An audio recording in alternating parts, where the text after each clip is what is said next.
ओम सूर्य देवता नमः। आप सभी श्रद्धालु भक्तों को मकर संक्रांति 2026 की हार्दिक शुभकामनाएं एवं मंगलमय बधाइयां हो। तो स्वागत है आपका एक और नई वीडियो के साथ। भक्तों, आज के इस विशेष वीडियो में हम मकर संक्रांति 2026 से जुड़ी संपूर्ण शास्त्रीय, ज्योतिषीय एवं धार्मिक जानकारी आपके लिए लेकर आए हैं। इस वीडियो में आपकी हर उस उलझन और कंफ्यूजन को दूर किया गया है जो अक्सर भक्तों के मन में रहती है। मकर संक्रांति का त्योहार इस वर्ष कब आ रहा है? आने वाला मकर संक्रांति 14 तारीख को है या 15 तारीख को? क्योंकि मकर संक्रांति जो है वह 13, 14, 15 इन दिनों में कभी भी आ सकता है। तो आज की इस वीडियो में हम स्पष्ट रूप से जानेंगे कि मकर संक्रांति के का जो पर्व है वह कब है। क्या 14 को मनाया जाएगा या 15 को मनाया जाएगा? इस आपकी कंफ्यूजन को दूर करेंगे। मकर संक्रांति को लेकर इस बार सभी भक्तों के मन में कंफ्यूजन और असमंजस्य की स्थिति है। तो आज हम आपकी असमंजस की स्थिति को दूर करेंगे और साथ इस वीडियो में हम यह भी जानेंगे कि मकर संक्रांति पर आपको क्या करना चाहिए और क्या नहीं करना चाहिए, यह आपको बताएंगे। इसी के साथ बात करेंगे मकर संक्रांति पर पूजन कैसे करना चाहिए, कैसे आप मकर संक्रांति के पर्व का संपूर्ण पुण्य प्राप्त कर सकते हैं। मकर संक्रांति क्यों महत्वपूर्ण है? आप जानते हैं मकर संक्रांति क्यों मनाया जाता है? क्या कारण है कि मकर संक्रांति पर किया जाने वाला जप, तप, दान, पुण्य, पूजा, पाठ आदि अनंत फल देने वाला होता है? इस प्रकार से संपूर्ण जानकारी आने वाली मकर संक्रांति के विषय में हम आपको प्रदान करेंगे। जानकारी आरंभ करें उससे पहले आपसे निवेदन है कि वीडियो के अंत तक आपको बने रहना है, तभी आपको संपूर्ण जानकारी सही तरीके से अच्छे से समझ में आएगी। इसी के साथ अगर वीडियो यदि थोड़ा सा भी उपयोगी लगे तो कृपया एक बार लाइक अवश्य कर दीजिएगा और जितना हो सके इसको शेयर कीजिएगा, जिससे कि सभी लोग सही जानकारी प्राप्त कर सकें। भगवान विष्णु का आशीर्वाद प्राप्त करने के लिए कमेंट बॉक्स में अवश्य लिखिएगा ओम नमो भगवते वासुदेवाय और सूर्य देव की कृपा से आपका राजयोग बने तथा सूर्य की तरह ही आप भी प्रकाशमान हो। तो सूर्य की कृपा प्राप्त करने के लिए कमेंट बॉक्स में अवश्य लिखिएगा जय सूर्य देव। नम भक्तों, चैनल को सब्सक्राइब करना न भूलिएगा, क्योंकि इसी चैनल पर हम आपको सभी जानकारी ज्योतिष और पंचांग के आधार पर बताते हैं। कौन सी तिथि कब है, व्रत आदि कब करना है, क्या विधि है, क्या नियम है, संपूर्ण जानकारी हम आपको उपलब्ध कराते हैं। इसी के साथ हम इस वीडियो में यह भी जानेंगे कि मकर संक्रांति के पर्व पर क्या गलती नहीं करनी है। यदि आप सभी व्रत और त्योहारों की सही शास्त्रीय जानकारी पाते रहना चाहते हैं तो कृपया चैनल को सब्सक्राइब कीजिए और बेल आइकन को प्रेस कीजिए। आपको हमारे सारे वीडियो प्राप्त होंगे, अन्यथा आपसे जानकारी छूट जाएगी। आइए प्रिय दर्शकों, जानकारी आरंभ करते हैं। बात करते हैं आने वाली मकर संक्रांति की। प्रिय दर्शकों, मकर संक्रांति का जो त्योहार है यह न केवल भारतवर्ष में वरन भारत के पड़ोसी देशों में भी मनाया जाता है और जो उत्तर भारतीय, दक्षिण भारतीय भिन्न भिन्न प्रांतों में रहते हैं, विदेशों में रहते हैं, वहां भी मनाया जाता है। क्योंकि यह जो त्योहार है ना, यह अलग अलग नामों से जाना जाता है। कुछ लोग इसे संक्रांति, मकर संक्रांति के नाम से जानते हैं, कुछ लोग इसको उत्तरायण के नाम से जानते हैं और कुछ लोग इसे पोंगल के नाम से जानते हैं। यह दिन बड़ा महत्वपूर्ण होता है। इस दिन पूजा पाठ, जप, तप, दान, पुण्य जितना करेंगे उतना कल्याण होता है। तो क्या दान करना चाहिए, कैसे दान करना चाहिए, कौन सी वस्तुएं दान करनी चाहिए, इसके विषय में आपको बताएं। उससे पहले जानना आवश्यक है कि इसे मकर संक्रांति क्यों कहते हैं या उत्तरायण क्यों कहते हैं। इस दिन की महिमा क्या है, क्या विशेष है इस दिन में? प्रिय दर्शकों, हमारी जो सनातन परंपरा है, जो हमारा ज्योतिष है, हमारा जो पंचांग है, जो हमारे वेद हैं, वो यह बताते हैं कि देवज्ञ जो हैं उनके यहाँ पर हमारे 6 महीने के बराबर रात्रि होती है और 6 महीने के बराबर दिन, अर्थात हमारे एक वर्ष में उनका एक दिन और एक रात्रि पूरी होती है। आप जानते हैं कि सूर्य देव जो हैं वह सदा चलायमान हैं, वह सदा चलते रहते हैं। 12 महीनों में वो जो 12 राशियां हैं उनमें गमन करते हैं, उन 12 राशियों में भ्रमण करते हैं। तो होता क्या है कि जब सूर्य देव जून में दक्षिणायन होते हैं जून में सूर्यदेव दक्षिणायन जब दिन छोटे होने लग जाते हैं ना, वह होता है जब सूर्यदेव दक्षिण की ओर गमन करते हैं। सूर्यदेव का जो रथ है वो दक्षिण की ओर मुड़ जाता है, तो इस समय पर दक्षिणायन शुरू हो जाता है। इसको कर्क की संक्रांति कहते हैं, क्योंकि कर्क राशि में जब सूर्यदेव प्रवेश करते हैं तो सूर्यदेव दक्षिण की ओर गमन करते हैं, और कर्क से आगे वह धनु से होते हुए जब मकर राशि में प्रवेश करते हैं तो सूर्य उत्तरायण होता है। तो यह जो 6 महीने का समय होता है, इस समय पर देवताओं के यहाँ देवलोक में रात्रि होती है, और उसके बाद जब सूर्य देव मकर राशि में प्रवेश करते हैं। मकर राशि में कब प्रवेश करते हैं? जब मकर संक्रांति आती है। मकर संक्रांति होती है, यह जनवरी के महीने में कभी 13 को आती है, कभी 14 को, कभी 15 जनवरी को, इस प्रकार से आती है। तो इसको जब मकर संक्रांति पे सूर्य देव उत्तर की ओर मुड़ते हैं तो इसको उत्तरायण कहते हैं, क्योंकि इसी से सूर्य देव अब उत्तर दिशा की ओर चलेंगे। अगले 6 महीने सूर्य देव उत्तर की ओर गमन करेंगे दक्षिण से, और उत्तर की ओर गमन करेंगे तो दिन बड़े होते चले जाएंगे। इसको उत्तरायण इसलिए कहते हैं क्योंकि इसी से सूर्य देव इस दिन से उत्तर की ओर गमन करते हैं। उत्तर की ओर चलना आरंभ करता है सूर्य देव का रथ। और मकर संक्रांति इसलिए कहते हैं क्योंकि मकर राशि में इस दिन सूर्य देव प्रवेश करते हैं, और यह देवताओं की सुबह होती है। अब क्योंकि देवताओं की सुबह का दिन है ना, देवलोक की सुबह का दिन है, देवलोक में इस दिन सुबह होती है, और अगले 6 महीने दिन रहेगा देवलोक में। तो इसीलिए इस दिन आप जो भी पाठ, पूजा, जप, तप, दान, पुण्य करते हैं, उसका फल अनंत गुना कहा गया है, क्योंकि देवलोक में सुबह सुबह हुई है। सुबह सुबह जब आप देवताओं के निमित्त कोई भी कार्य करेंगे तो वह अति प्रसन्न होंगे। जब आप किसी की सहायता करेंगे, किसी ब्राह्मण को दान देंगे, किसी देवता के निमित्त तर्पण आदि करेंगे, किसी पितृ के निमित्त तर्पण करेंगे, या किसी गरीब की सहायता करेंगे, भगवान की पूजा करेंगे, भगवान का जप करेंगे, तो उससे जो पुण्य प्राप्त होगा वह बहुत अधिक होगा। इसीलिए उत्तरायण को एक ऐसा योग बनता है जब आपको इन सभी कर्मों से अनंत पुण्य की प्राप्ति होती है। और यही कारण है कि मकर संक्रांति पर अनेकों प्रकार के दान किए जाते हैं। ऐसा माना जाता है कि जितना दान आप मकर संक्रांति पर करेंगे, भगवान उससे कई हजार गुना ज्यादा आपको वापस करते हैं। बहुत सारे दान किए जाते हैं, 14 दान भी होते हैं। बड़ा ही उत्तम वीडियो आपको प्राप्त होगा कि कौन सी 14 वस्तुएं हैं जिनके दान आपको करने चाहिए, कौन से 14 दान है जो करने चाहिए। राम जी की पत्तल का नियम भी लिया जाता है। इस वीडियो में आपको स्पष्ट रूप से बताया गया कि वर्ष 2026 में मकर संक्रांति बुधवार 14 जनवरी 2026 को ही मनाई जाएगी, क्योंकि इसी दिन सूर्य देव मकर राशि में प्रवेश कर रहे हैं और सूर्य उत्तरायण होते हैं। अनेकों ऐसे नियम होते हैं जो मकर संक्रांति से आपको धारण करने होते हैं, और पूरे वर्ष आप इनको निभाते हैं और मकर संक्रांति पर उनको पूर्ण करते हैं। उसका वीडियो भी आपको शीघ्र ही प्राप्त होगा कि कैसे उन नियमों को पूरा करना है, कौन कौन से वह नियम है जो आपने धारण किए हैं, और कौन कौन से नियम है जिनको आप अगले वर्ष के लिए धारण कर सकते हैं, उनका क्या फल है, कैसे धारण करने चाहिए। यह सभी भी मैं आपको आने वाले कुछ दिनों में बताऊंगा, क्योंकि यह बड़ा ही महत्वपूर्ण विषय है। मकर संक्रांति बहुत बड़ा विषय है, बहुत व्यापक विषय है। इसके विषय में बताने के लिए बहुत कुछ है।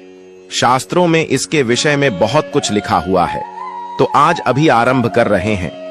धीरे धीरे आपको बहुत सारी जानकारियां इससे संबंधित प्रस्तुत करेंगे। मकर संक्रांति पर अधिक कुछ ना कर पाए तो गंगा स्नान का प्रयास कीजिए। गंगा स्नान की बड़ी महिमा है। अब गंगा जी तो जा नहीं सकते, सभी लोग तो घर पर ही स्नान कीजिए। सूर्योदय से पहले उठ जाइए, उठने के बाद स्नान आदि कीजिए। तो जो स्नान करेंगे ना, जिस पात्र से आप स्नान करते हैं, बाल्टी है, टब है, उसको अच्छे से धोकर पहले उसमें थोड़ा गंगा जल भरिए, फिर उसमें शुद्ध जल भर लीजिए और उससे हर हर गंगे बोलते हुए, माँ गंगा का ध्यान करते हुए उत्तर दिशा की ओर मुख करके स्नान कर लीजिए। यह स्नान आपको गंगा स्नान का फल देगा। अगर काले तिल आपके पास हैं, तो उसमें थोड़े से काले तिल भी डाल लीजिएगा। यह बड़ा कल्याणकारी स्नान है। जो लोग गंगा जी नहीं जा सकते, प्रत्येक अवसर पर वो इस विधि से स्नान करें। संक्रांति पर स्नान आदि करके स्वच्छ वस्त्र धारण कीजिए।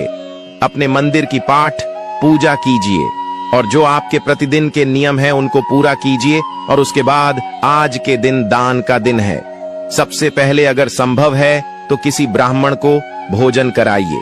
ब्राह्मण को भोजन नहीं करा सकते हैं तो ब्राह्मण को जितना हो सके दान पुण्य कीजिए।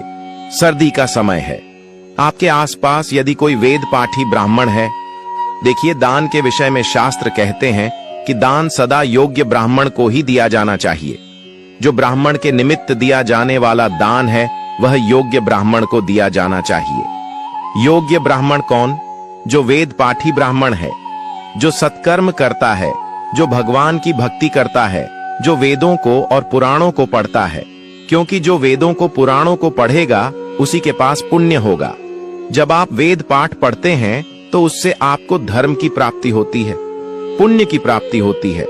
और ब्राह्मण को जब भी आप प्रसन्न करते हैं तो उससे आपको क्या मिलता है?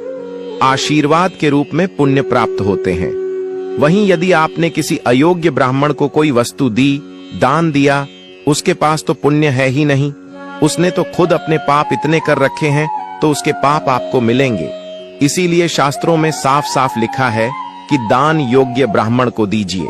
जो वेद पाठी ब्राह्मण है, भगवान का भजन करता है, संध्या करता है, पूजन करता है, ऐसे व्यक्ति को ही आपने दान देना चाहिए, अन्य किसी ब्राह्मण को नहीं देना चाहिए। तो आज किसी ब्राह्मण को दान अवश्य दीजिए। ब्राह्मण को हो सके तो भोजन कराइए, गरीबों को दान दीजिए, गरीबों को दान भंडारा लगवाइए, लंगर लगवाइए। स्वयं नहीं करवा सकते हैं तो जहां लग रहे हैं लंगर वहां पर सहयोग कर दीजिए। थोड़ी सी धनराशि दान दे दीजिए, या गरीबों को, गरीब बच्चे कहीं मिल जाए आपको, उनको भोजन दे दीजिए। ज्यादा कुछ नहीं, बिस्किट आदि बांट दीजिए, कपड़े बांट दीजिए, कंबल बांट दीजिए, शॉल बांट दीजिए। बच्चों के लिए अगर स्वेटर ला सकते हैं, आपके पास इतना धन है तो वह ला दीजिए। जितना आप कर सकते हैं ना आज, उतना दान कीजिए। क्योंकि जितना आज आप दान करेंगे उतना ही अधिक आपको ईश्वर इस जन्म में देंगे और इस जन्म से जाने के बाद देंगे। यह जो दान है, जब आपका पुण्य का तराजू बढ़ जाता है ना, देखिए दान कैसे काम करता है। जब आप सत्कर्म करते हैं तो उससे आपके पाप जो है घट जाते हैं और पुण्य जो है बढ़ जाते हैं। पुण्य का तराजू उठ जाता है। जब पुण्य का तराजू आपका बड़ा हो जाता है, पाप कम हो जाते हैं, तो आपके दिन अच्छे आने लगते हैं। आपकी जो आप आभा मंडल है वह बदल जाती है। आपके आसपास का वातावरण बहुत पॉजिटिव हो जाता है। हर आदमी आपसे प्रसन्न रहेगा, आपकी ओर देखना चाहेगा, आपसे मिलना चाहेगा, आपसे बात करना चाहेगा। ये होता है पुण्य का प्रभाव। जब आप सत्कर्म करते हैं, पुण्य कमाते हैं, तो वह आपके पूरे शरीर में दिखाई देता है। उसका प्रभाव, वह सकारात्मक ऊर्जा का प्रवाह आपके अंदर होता है। और फिर हर आदमी आपसे मिलना चाहता है, आपसे बात करना चाहता है। आपके आर्थिक हालात अच्छे होते हैं। भगवान के आशीर्वाद से आपके बुरे दिन समाप्त होते हैं। यह प्रभाव तो होता है इसी जन्म में, जब आपके पुण्य बढ़ जाते हैं। और उसके बाद जब मनुष्य सभी सुख सुविधाओं को भोग के परलोक को जाता है, तो वहां जो आपका गमन का समय है ना, उस समय यह सभी पुण्य काम आते हैं। आपने जो जो दान किए होंगे वो वस्तु आपको मार्ग में मिलेंगे। क्योंकि जो जीव यात्रा है ना, वो चाहे बैकुंठ जाएं, चाहे यमलोक जाएं, है वर्ष भर की। अगर आपने कभी भी गरुड़ पुराण सुना होगा तो यह यात्रा पूरे 1 साल की होती है। इसीलिए 1 साल के बाद ही वर्ष होती है। मासिक श्राद्ध किया जाता है ना? मासिक श्राद्ध इसलिए किया जाता है, हर महीने उस प्रेत के लिए जो भोजन आदि दिया जाता है। तो 1 वर्ष की ये यात्रा है। इस यात्रा में सभी सुविधाएं आपको मिलेंगी अगर आपने यहाँ जीवित रहते हुए ये सब चीजें दी हैं। दान में लोगों की सहायता की है, ब्राह्मण को दान दिया है, गाय को दान दिया है, गाय को चारा खिलाया है, जानवरों पर दया की है, तो परलोक में ये सब सहायता करेंगे। और अगर नहीं किया है तो प्रभु जी फिर तो भटकना ही पड़ेगा ना। इसीलिए कहते हैं कि इस जन्म में जितना है वह कर लीजिए, और मकर संक्रांति सबसे अधिक पुण्य देने वाली है। इस तिथि का ध्यान रखिएगा, इससे कि जीवन में आप उनको अपनाएं, प्रभु की भक्ति करें और उसका फल प्राप्त करें। तो जो भी वस्तु आप दान कर रहे हैं ना, पहले उसका संकल्प अवश्य कीजिएगा। वस्तु को पहले घर लाइए, घर लाकर हाथ में जल लीजिए, अक्षत लीजिए, 1 का सिक्का दक्षिणा के रूप में कम से कम रखिए। 3 बार बोलिए ओम श्री विष्णु, ओम श्री विष्णु, ओम श्री विष्णु। अपना नाम, अपना गोत्र, जिस स्थान पर बैठकर संकल्प कर रहे हैं वहां का मकान नंबर, क्षेत्र का नाम, शहर का नाम, माघ मासे कृष्ण पक्षे एकादशयाम पुण्यतिथि सूर्य उत्तरायण मकर संक्रांति निमित्तार्थाय आयु आरोग्यता प्राप्तथाय भगवान विष्णु प्रसन्नार्थाय अमुक वस्तु दानम संकल्पम संकरिश। जो भी वस्तु आप दान कर रहे हैं उसका वहां पर नाम लीजिए और बोलिए, सौ श्री विष्णु शरणो शरणम प्रपद्य। यह हाथ में जो जल लिया है आपने, तो चारों तरफ पहले अपना हाथ घुमाइए, जो सामान है उसके चारों तरफ हाथ घुमाइए और भगवान के चरणों में अर्पित कर दीजिए। भगवान से प्रार्थना कीजिए कि प्रभु आज इस मकर संक्रांति के अवसर पर मैं यह सभी वस्तुएं अपनी श्रद्धा अनुसार और सामर्थ्य अनुसार जरूरतमंदों को या ब्राह्मण को अर्पित कर रहा हूँ।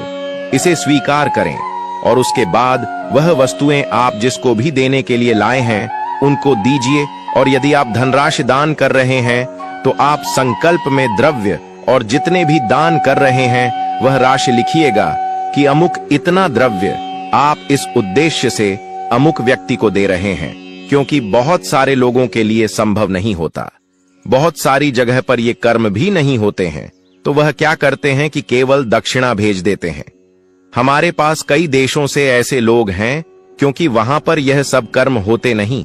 वो कहते हैं पंडित जी हम इस काम के लिए आपको दक्षिणा भेज रहे हैं, बस यह काम हमारा करवा दीजिएगा या आप स्वयं वस्त्र ले लीजिएगा। बहुत सारी चीजें होती हैं जो बताते हैं वो।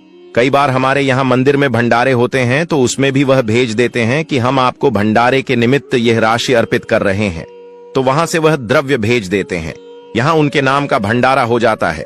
तो इस प्रकार से भी आप दान दे सकते हैं। आज के दिन आपको सूर्य देव की आराधना अवश्य करनी चाहिए। सूर्य देव की आराधना कैसे करेंगे? स्नान आदि से निवृत्त होके यह जो दान पुण्य का कार्य है यह करने के बाद अब आप सूर्य देव की आराधना करेंगे। सूर्य देव की आराधना के लिए एक लोटा लीजिए, तांबे का या पीतल का।